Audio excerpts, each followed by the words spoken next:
Greetings to the officers, members, and friends of the 2022 ABE Energy Policy Summit. Before I begin, allow me a moment to express my sincere gratitude to your president and CEO, Ralph Cleveland, and his entire leadership team, as well as to every dedicated member who compose the American Association of Blacks in Energy and have played a role in developing it into the energy equity, expertise filled, and forward thinking powerhouse organization that it is today, not only for offering me this opportunity to once again address you, but for your fierce and fearless work on behalf of the best possible future for American society, our most vulnerable communities, and quite frankly, the world we live in. I'm Congresswoman Yvette Clarke, and I proudly represent New York's Ninth District in Central and South Brooklyn. I'm a senior member of both the House Energy and Commerce and Homeland Security committees. And it is my pleasure to share my thoughts with you, the change makers, at today's transformative summit. As the most senior black woman on the House Committee on Energy and Commerce, I have long fought to deliver meaningful progress across numerous energy sectors. Through the leadership of President Biden, the commitment of my stalwart colleagues, and the advocacy of passionate folks across America, I am proud to say that in the 117th Congress, we have achieved great things, my friends. And that is in no small part due to the landmark legislation that is the Inflation Reduction Act.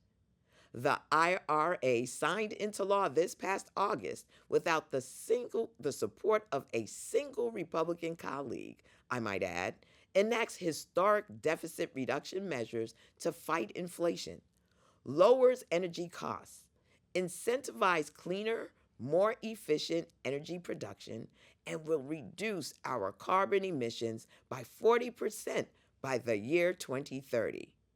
Moreover, it will not only reduce the national deficit by $300 billion, but will help to spur our nation's transition to clean energy.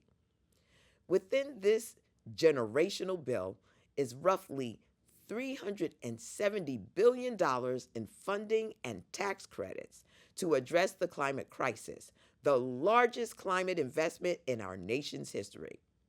From $9 billion in consumer home energy rebate programs for low income consumers to 10 years' worth of consumer tax credits to bring clean and efficient energy to homes, to $60 billion in environmental and climate justice block grants that invest in community led projects in disadvantaged communities to address the disproportionate harms of environmental impacts. The possibility for progress is endless. And it certainly doesn't stop with the Inflation Reduction Act. Through the bipartisan infrastructure law, a smart transportation grant program that was modeled and built off of my START Act legislation will receive $500 million in funding for innovative local transportation projects that harness technology and data to improve efficiency, sustainability, equity, and safety in our communities.